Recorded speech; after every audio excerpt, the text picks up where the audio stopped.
Hello class 9th, स्वागत है आपका वेविकल फाउंडेशन में, जहां पर हम क्लास 9th और 10th को मैथ और साइंस काफी डिटेल में समझाते हैं। तो आज क्लास 9th के लिए काफी इंपॉर्टेंट वीडियो होने वाली है, जहां पर हम एक्सीलरेशन के बारे में समझेंगे। जी हाँ, ये एक फिजिक्स की मोस्ट इंपॉर्टेंट फिजिकल क्वांटिटी है, जो हमारे को ये बताती है कि कोई भी ऑब्जेक्ट कितनी तेजी से बढ़ता है या कितनी तेजी से स्पीड धीरे करता है। मतलब मान लेते हैं हमारे पास एक लड़का है रोहन, जो कार में बैठा हुआ है और कार की जो स्पीड है 36 किलोमीटर पर आवर है। अब क्या होता है, 10 सेकंड में उसकी स्पीड बढ़ जाती है।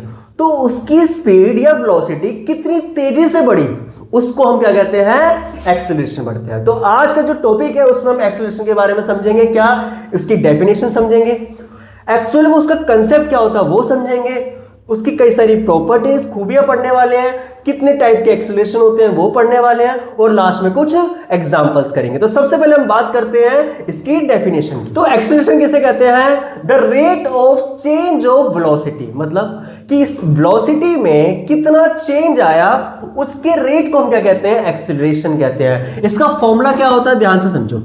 एक्सीलरेशन का जो फॉर्मूला होता है वो क्या होता है, चेंज ऑफ वेलोसिटी, वेलोसिटी में कितना चेंज आया डिवाइडेड बाय में कितने टाइम में। मतलब ये है कि इसकी फाइनल वेलोसिटी, देखो एक्सीलरेशन को हम ए से रिप्रेजेंट करते हैं, सबसे पहले तो ये याद रखना, एक्सीलरेशन को हम ए से रिप्रेजेंट करते हैं। इसका फॉर्मूला क्या होता है कि फाइनल वेलोसिटी कितनी हो गई है माइनस इनिशियल वेलोसिटी कितनी थी, और इन दोनों के बीच में टाइम कितना लगा, उसको हम टी से रिप्रेजेंट करते हैं।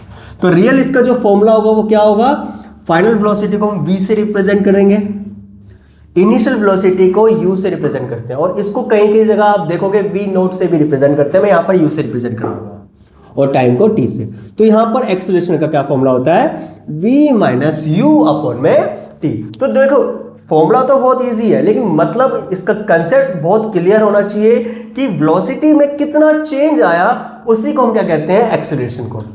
Got it. और एक और बात ध्यान से समझना, वेलोसिटी में जैसे मर्जी चेंज आए, उसकी डायरेक्शन में चेंज आ जाए या उसकी मैग्नीट्यूड में चेंज आ जाए, दोनों के चेंज को हम क्या कहेंगे, एक्सीलरेशन कहते हैं। ठीक है, इसका मतलब क्या है, मान लेते हैं मैं बस चला रहा हूं, एग्जाम्पल के तौर पे मैं बस चला रहा हूं और बस एक सामने से कोई आ जाता है और मैं ब्रेक लगाता हूं।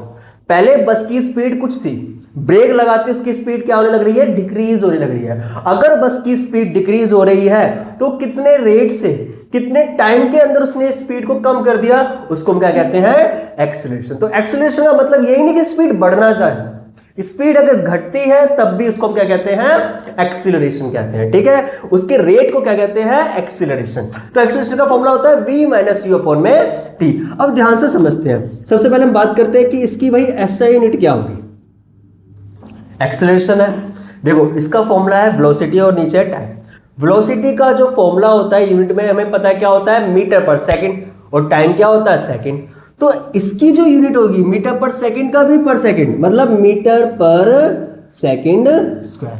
और एक और बात, इसको कहीं कहीं जगह तुम देखोगे ना ms-2 लिखते हैं, तो बात एक ही है, हमें पता है ये ब्रैकेट के बाहर, ये देखो ध्यान से, ब्रैकेट सॉरी, ये पावर है, मीटर पर सेकंड स्क्वायर है, ये s हमें पता है नीचे की तरफ आ रहा है, s की पावर 2, और जब ये ऊपर की तरफ लेके जाते हैं तो पावर माइनस में तो आता है। तो ये दोनों एक ही बात होती है। तो इसकी जो एसआई यूनिट होती है वो क्या होती है, मीटर पर सेकंड स्क्वायर होती है। इसके अलावा अब ध्यान से समझना, ये कौन सी क्वांटिटी है, स्केलर या वेक्टर। अब देखो याद रखना, वेलोसिटी किस डायरेक्शन में चेंज हो रही है ये भी मैटर करता है। ठीक है, अगर एक्सीलरेशन, इसकी वेलोसिटी अगर इस डायरेक्शन में चेंज हो रही है तो एक्सीलरेशन की वैल्यू उस डायरेक्शन में ही होगी। मतलब एक्सीलरेशन एक वेक्टर क्वांटिटी है।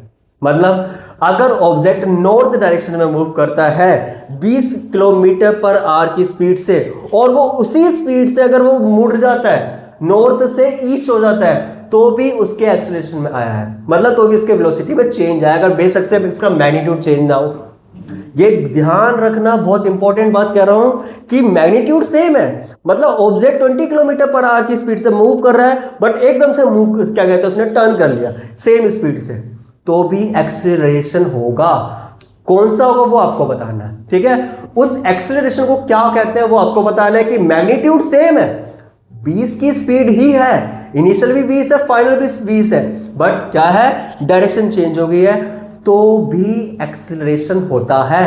उस एक्सेलरेशन को क्या कहते हैं ये आपको कमेंट में बताना है, ठीक है। इसके अलावा हमें याद रखना इट इज वेक्टर क्वांटिटी। ये क्या याद रखना, ये वेक्टर क्वांटिटी होती है, ठीक है। एक और लाइन बहुत इंपॉर्टेंट है कि ये पॉजिटिव ही होती है क्या, नहीं, ये नेगेटिव भी हो सकती है। It can be negative, positive और जीरो। मतलब जो एक्सेलरेशन है ना उसकी वैल्यू माइनस में भी आ सकती है, प्लस में भी आ सकती है और जीरो में भी आ सकती है। यही हम डीपली समझेंगे कि भाई माइनस में कब आती है, प्लस में कब आती है और जीरो कब होती है। देखो जीरो तो बहुत इजी है, इसको मैं समझाने के लिए क्या इसमें एग्जांपल बताऊं। यहीं पर देखो आप, ध्यान से, एक्सेलरेशन का फॉर्मूला होता है चेंज ऑफ वेलोसिटी अपॉन में टाइम।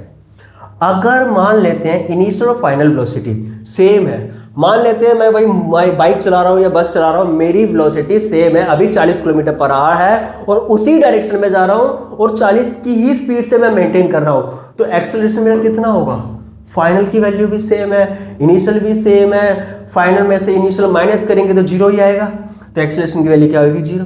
तो ये याद रखना, एक्सेलरेशन जीरो कब होता है, जब स्पीड या वेलोसिटी क्या होती है, सेम होती है। Got it. अब इसके बाद हम क्या समझेंगे, एक्सेलरेशन के कितने टाइप्स होते हैं। देखो एक्सेलरेशन दो टाइप के होते हैं, पॉजिटिव एक्सेलरेशन और नेगेटिव एक्सेलरेशन। इन दोनों को समझने के लिए ना एक और पहले फॉर्मूला लिख देता हूं मैं इसका। एक्सेलरेशन का फॉर्मूला क्या होता है, v माइनस यू अपॉन में टी। अब ध्यान से सोचो और बताओ कि एक्सेलरेशन की वैल्यू पॉजिटिव कब होगी। ध्यान से समझो, हमें पता है टाइम पॉजिटिव रहता है। अगर v और u में v बड़ा हो u छोटा हो, मतलब फाइनल वेलोसिटी बड़ी हो और इनिशियल वेलोसिटी छोटी हो, तो आंसर पॉजिटिव आएगा। जैसे रोहन की स्पीड 36 थी और 54 हो गई है, तो 54 माइनस 36 18, तो ये आंसर जो आएगा पॉजिटिव ही आएगा ना। तो ध्यान रखना, ऐसे वेलोसिटी में अगर चेंज जो आ रहा है वो पॉजिटिव डायरेक्शन में आ रहा है, मतलब स्पीड उसकी, वेलोसिटी उसकी बढ़ रही है। अगर वेलोसिटी बढ़ती है, अगर ऑब्जेक्ट की स्पीड में चेंज जो आ रहा है वो बढ़ता हुआ आ रहा है, मतलब अगर वेलोसिटी पहले से क्या हो गई है, इंक्रीज हो गई है, तो ऐसे केस में जो एक्सेलरेशन होता है उस एक्सेलरेशन को क्या कहते हैं, पॉजिटिव एक्सेलरेशन कहते हैं, ठीक है। अगर वेलोसिटी इंक्रीज हो रहा है तो ऐसे केस में एक्सेलरेशन क्या होता है, पॉजिटिव। बट अगर एक्सेलरेशन, नेगेटिव एक्सेलरेशन किसे कहते हैं ये समझते हैं। वेलोसिटी इंक्रीज होता तो पॉजिटिव एक्सेलरेशन, अगर वेलोसिटी में डिक्रीमेंट आने लग जाए तो, अगर इनिशियल वेलोसिटी ज्यादा थी और धीरे धीरे करके फाइनल वेलोसिटी क्या होती गई है, कम होती गई है। कोई एक एग्जांपल देखो, सोचो, मान लेते हैं हम कार में बैठे हुए हैं और कार की स्पीड है कितनी, अभी मीटर पर सेकंड में देखते हैं 100 मीटर पर सेकंड। एकदम से आगे जाके देखकर ट्रैफिक आने लग गया, ट्रैफिक आने लग गया, हम क्या करेंगे, अपनी वेलोसिटी को कम करना स्टार्ट करेंगे। हमें पता है क्या करने वाले हैं, ब्रेक लगाने वाले हैं। ऐसे केस में वेलोसिटी कम होगी। अगर वेलोसिटी, अगर याद रखना वेलोसिटी देखो चेंज दोनों में आ रहा है, चाहे तुम पॉजिटिव की बात करो चाहे तुम नेगेटिव की बात करो। अगर स्पीड बढ़ रही है तो पॉजिटिव चेंज आएगा, अगर स्पीड घट रही है, वेलोसिटी घट रही है तो नेगेटिव चेंज आएगा। तो अगर याद रखना वेलोसिटी पहले से डिक्रीज हो जाती है, ऐसे एक्सेलरेशन को हम नेगेटिव एक्सेलरेशन कहते हैं। देखो फॉर्मूला में भी पुट करोगे ना सेम ही आंसर आएगा, नेगेटिव ही आएगा। वही एग्जांपल, पहले 100 की स्पीड थी, अब 100 की 40 हो गई है, तो फाइनल कितनी हो गई, 40। इनिशियल कितनी थी, 100। फाइनल में से इनिशियल माइनस करेंगे, 40 में से 100 माइनस करेंगे, माइनस का आंसर आएगा 60, और टाइम से जब डिवाइड कर देंगे तो एक्सेलरेशन भी आ जाएगा। तो याद रखना, वेलोसिटी जब डिक्रीज होती है ऐसे केस में एक्सेलरेशन क्या होता है, नेगेटिव एक्सेलरेशन होता है। और इसका एक स्पेशल नाम भी होता है, इसको हम क्या कहते हैं, रिटार्डेशन। ठीक है, क्या कहते हैं, रिटार्डेशन। और इसके अलावा इसको एक और चीज कहते हैं, डी एक्सीलरेशन। ठीक है, तो ये बहुत इंपॉर्टेंट है, क्या कहते हैं, डी एक्सीलरेशन। तो पॉजिटिव एक्सीलरेशन समझ में आ गया, जब वेलोसिटी बढ़ती जाए उसको हम कहते हैं पॉजिटिव एक्सीलरेशन। और नेगेटिव एक्सीलरेशन क्या होता है, जब वेलोसिटी डिक्रीज हो जाए। अगर मान लेते हैं हाईवे पे है और ट्रैफिक बिल्कुल भी नहीं है, हम उस केस में क्या करेंगे, वेलोसिटी इंक्रीज करेंगे, ऐसे केस में एक्सेलरेशन पॉजिटिव होगा। अगर मान लेते हैं हम क्या कर रहे हैं, हम किसी ऐसे ट्रैफिक एरिया में है, रेजिडेंशियल एरिया में जहां पर ट्रैफिक ज़्यादा है, ऐसे केस में वेलोसिटी क्या होगी, डिक्रीज होगी, क्योंकि हम ब्रेक लगाएंगे बार बार, जिसकी वजह से रिटार्डेशन मतलब वेलोसिटी डिक्रीज होगी, तो हमें पता है नेगेटिव ही होगी, और नेगेटिव एक्सेलरेशन को हम क्या कहते हैं, रिटार्डेशन कहते हैं। अगर कंसेप्ट क्लियर हो जाए तो आगे बढ़ते हैं। देखो बहुत इंपॉर्टेंट है, और ये जो चीज़ें हैं ना, देखो इतनी ज़्यादा बड़ी चीज़ नहीं है। इससे पहले मैंने जितने भी टॉपिक पढ़ाए हैं क्लास 9th मोशन से रिलेटेड, देखो हम चैप्टर मोशन पढ़ रहे हैं, जिसकी पूरी की पूरी प्लेलिस्ट कवर कर रहा हूं मैं। सबसे पहले मैंने रेस्ट, मोशन और रेफरेंस पॉइंट को पढ़ाया था। दूसरी वीडियो में मैंने आपको डिस्टेंस और डिस्प्लेसमेंट बताया था। तीसरी वीडियो में मैंने आपको बताया था स्पीड के बारे में। फोर्थ वीडियो में मैंने तुम्हारे को क्या बताया था, वेलोसिटी क्या होती है। और इस वीडियो में मैं समझा रहा हूँ एक्सेलरेशन किसे कहते हैं। और ये सारी चीजें पता है किस लिए पढ़ रहे हैं, आगे एक बहुत इंपॉर्टेंट टॉपिक आएगा जिसको कहते हैं काइनेमेटिक इक्वेशंस। उस इक्वेशंस में सारी चीजें बहुत इंपॉर्टेंट है। डिस्प्लेसमेंट क्या होता है, स्पीड, वेलोसिटी, एक्सेलरेशन, सारी की सारी चीजें इंपॉर्टेंट है। और पूरा का पूरा चैप्टर की जड़ जो है ना वो वही है, मतलब वो ये समझ लो अगली जो वीडियो आने वाली ना वो ग्राफ पे होगी, उसके बाद जो भी वीडियो आएगी वो वीडियो मोस्ट इंपॉर्टेंट होगी। उसमें हम काइनेमेटिक इक्वेशन पढ़ने वाले हैं। तो ये सारी की सारी ना बेसिक चीजें देखो बहुत इजी है। स्पीड किसे कहते हैं, rate of change of motion. Velocity कैसे कहते हैं, भाई स्पीड के साथ डायरेक्शन ऐड हो जाए वेलोसिटी हो जाएगी। दोनों में अंतर क्या होता है, एक में फॉर्मूला होता है स्पीड में क्या होता है, डिस्टेंस अपॉन में टाइम, वेलोसिटी में क्या होता था, डिस्प्लेसमेंट अपॉन में टाइम। एक्सेलरेशन किसे कहते हैं, जब वेलोसिटी में भी चेंज आने लग जाए उसे एक्सेलरेशन कहते हैं, है ना। तो ऐसे ही सेम ये सारी की सारी चीजों को हम जब कंबाइन करेंगे ना, वहां से 3 इक्वेशंस बनती है, उसको कहते हैं काइनेमेटिक इक्वेशन। और गारंटी दे रहा हूं आपको, क्लास 9th में जहां पर जब तुम बुक पेपर करोगे ना, एक क्वेश्चन काइनेमेटिक इक्वेशन से आएगा ही आएगा। होप क्या पता 2 आ जाए, क्या पता 3 आ जाए, बट एक क्वेश्चन तो गारंटीड आएगा। और उसमें तुम डेरिवेशन भी करने वाले हैं। तो ये सारे के सारे जो बेसिक कंसेप्ट है ना, वो दिमाग में डाल लेना। ये मत सोचना कि वन शॉट वीडियो बना देते हैं, बहुत बड़ी वीडियो बना देंगे, एक ही बार में खत्म कर देंगे। देखो ये फिजिक्स है, इसको धीरे धीरे करके अपने माइंड में डालते रहोगे ना, एक टाइम ऐसा आएगा तुम्हारे को कुछ जरूरत भी नहीं पड़ेगी, इतना हैवी करने की जरूरत नहीं है अपने माइंड में कि भाई फिजिक्स है फिजिक्स है। सबसे पहले एक बात ध्यान रखनी है, हर एक टॉपिक को अच्छे तरीके से क्लैरिफाई करनी है। मैं चाहूँ तो एक ही वीडियो में 1 घंटे के अंदर अंदर पूरे के पूरे चैप्टर खत्म कर दूँ, बट मैं यहाँ पर छोटी वीडियो जो बना रहा हूँ ना, वो इसलिए बना रहा हूँ ताकि तुम्हारे हर एक कंसेप्ट क्लियर हो जाए। और एक बात और, इसके साथ साथ ना मैं हर चैप्टर्स के, क्लास 9th की ये गारंटी दे रहा हूँ, हर चैप्टर्स के ना जल्दी से जल्दी मैं नोट्स भी रिवील करने वाला हूँ। बहुत अच्छे नोट्स हैं हमारे कोचिंग के, वो मैं रिवील करूंगा बिल्कुल फ्री। अब स्टार्ट करते हैं इसके कुछ एग्जांपल्स। तो पहला एग्जांपल देखो, वही एक एग्जांपल बार बार आ रहा है। मान लेते हैं एक बस है जिसकी स्पीड 36 किलोमीटर पर आवर है, और 36 से इसकी स्पीड कितनी हो जाती है, 54, मतलब 54 किलोमीटर पर आवर। कितने टाइम में होती है भाई, 10 सेकेंड में होती है। अब हमारे को निकालना क्या है, अब हमारे को निकालना है इसका कि एक्सेलरेशन कितना होगा। देखो एक्सेलरेशन की यूनिट जो होती है मीटर पर सेकंड स्क्वायर होती है, स्पीड किलोमीटर पर आवर में है।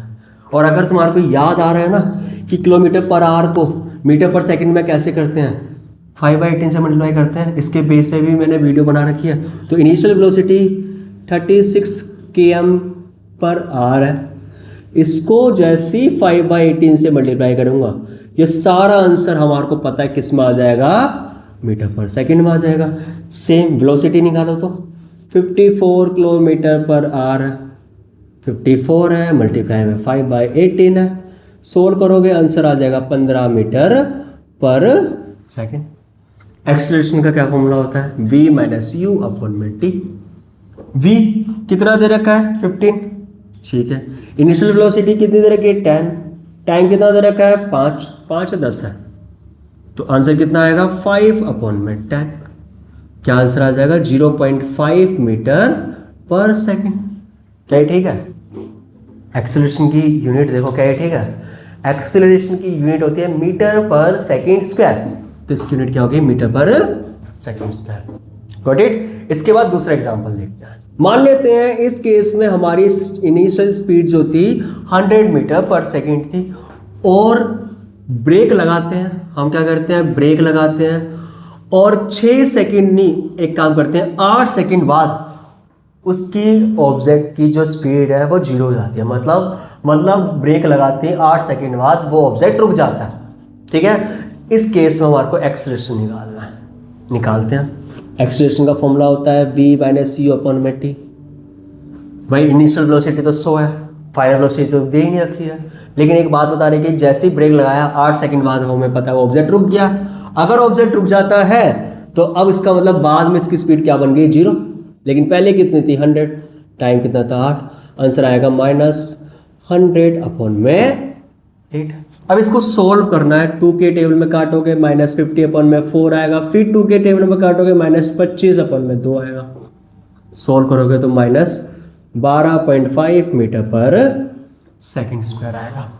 ठीक है, देखो यहाँ पर हम इतना ही इस वीडियो को खत्म करते हैं, लेकिन जितना कराया बहुत इंपॉर्टेंट है आने वाली वीडियो के लिए। और याद रखना, अगर अभी तक आपने सब्सक्राइब नहीं करा है तो चैनल को सब्सक्राइब कर लो। जल्दी ही हम यहाँ पर most important video kinematics video हम कराने वाले हैं। तो अगली वीडियो में मिलते हैं। Thank you.